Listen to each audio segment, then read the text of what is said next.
आज पीएम मोदी को कश्मीर में उड़ाने की थी प्लानिंग।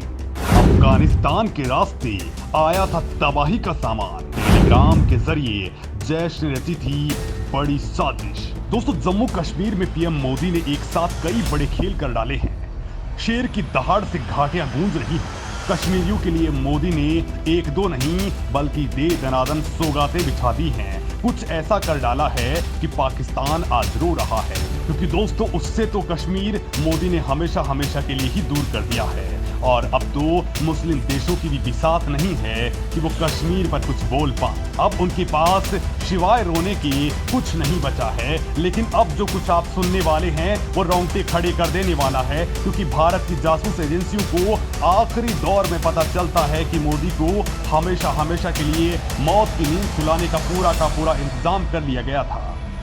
घाटी में भारतीय खुफिया एजेंसियों को वो बात पता चली जिसने सबके होश उड़ा दिए।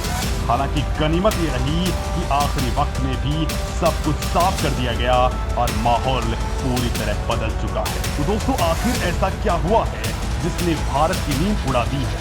दोस्तों, पिछले साल अगस्त में मोदी ने जो कुछ कहा था, क्या वो सच होने वाला था?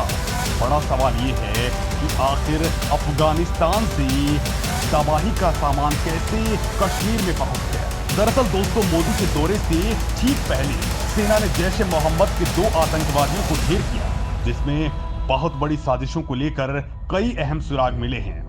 इस बात को पुख्ता करने के लिए बाकायदा राष्ट्रीय जांच एजेंसी यानी एनआईए के चीफ भी एनकाउंटर साइट पर पहुंचे और पड़ताल शुरू की, क्योंकि पहले एक मुठभेड़ में मारे गए जैश ए मोहम्मद के 2 आतंकियों के अफगानी होने का शक जताया जा रहा था और यहां कुछ बड़ा गणित और बड़ी साजिश की बू आ रही थी, जिसकी पड़ताल में सुरक्षा एजेंसियों को इस बात के पुख्ता इनपुट्स मिले कि ये नागरिक सांबा जिले में सीमा पार से हुई घुसपैठ के बाद एक सब्जी के ट्रक में बैठकर जम्मू पहुंचा। एनकाउंटर के बाद हुई प्रारंभिक जांच में इस बात के भी सबूत मिले हैं कि इन आतंकवादियों को स्थानीय स्तर पर यानी जम्मू कश्मीर में किसी हैंडलर या ओवरग्राउंड वर्कर से भी सहयोग मिला है। इन जानकारियों की तस्दीक करने के लिए एनआईए के चीफ भी एनकाउंटर साइट पर न केवल पहुंचे बल्कि पूरे की पूरी पड़ताल भी उन्हीं की देखरेख में शुरू हुई, क्योंकि कई सवाल उठ रहे थे कि आतंकी आखिर यहां पर कैसे पहुंचे, वो क्यों मोदी को उड़ाने की ही प्लानिंग कर रहे थे, उनको भारत में कौन शह दे रहा था और इस पूरे के पूरे षड्यंत्र के पीछे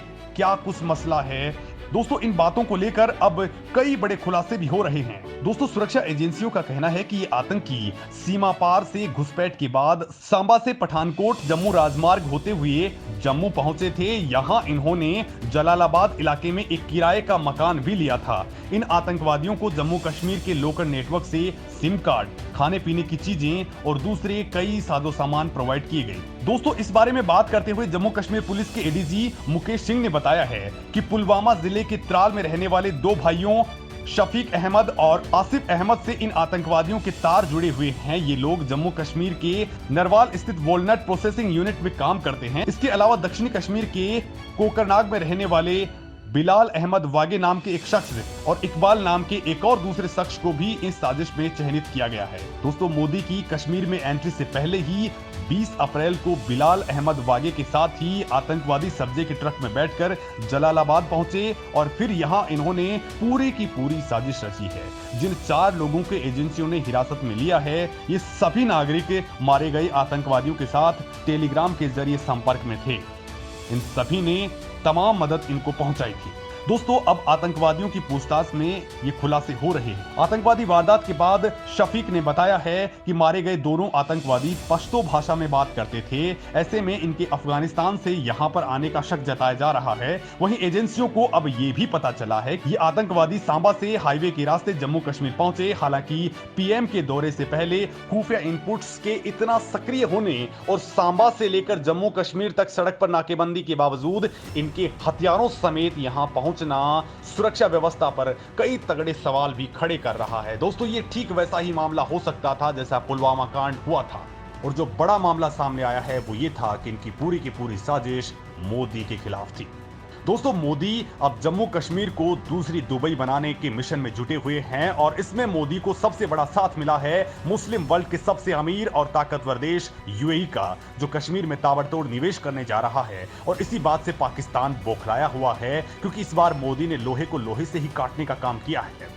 मोदी ने एक तीर से 3 निशाने लगाए हैं, जिसमें पहला निशाना पाकिस्तान और मुस्लिम देशों पर है जो अब तक कश्मीर पर विधवा विलाप करते रहे हैं। दूसरा निशाना चीन पर है जो लद्दाख सीमा पर निगाह गड़ाए बैठा है। तो वहीं तीसरा निशाना कश्मीर का डेवलपमेंट है, जिसके लिए मोदी सरकार ताबड़तोड़ काम कर रही है। मोदी ने अपने दौरे के दौरान 3100 करोड़ रुपए की लागत से बने बनिहाल काजीगुंड रोड टनल का उद्घाटन किया है। दोस्तों 8.45 किलोमीटर लंबी सुरंग बनिहाल और काजीगुंज के बीच सड़क की दूरी को 16 किलोमीटर कम करेगी और यात्रा के समय को करीब 1.5 घंटे कम कर देगी। दोस्तों इतना ही नहीं, मोदी ने 20,000 करोड़ रुपए से ज्यादा के विकास कार्यों का शिलान्यास और उद्घाटन किया है, जो आने वाले वक्त में पूरे कश्मीर की तकदीर ही बदल देंगे। मोदी ने कहा है कि इन प्रयासों से जम्मू कश्मीर के नौजवानों को रोजगार मिलेगा। मोदी ने यह भी कहा है कि अब 25 साल के भीतर जम्मू कश्मीर पूरी तरह से बदल जाएगा।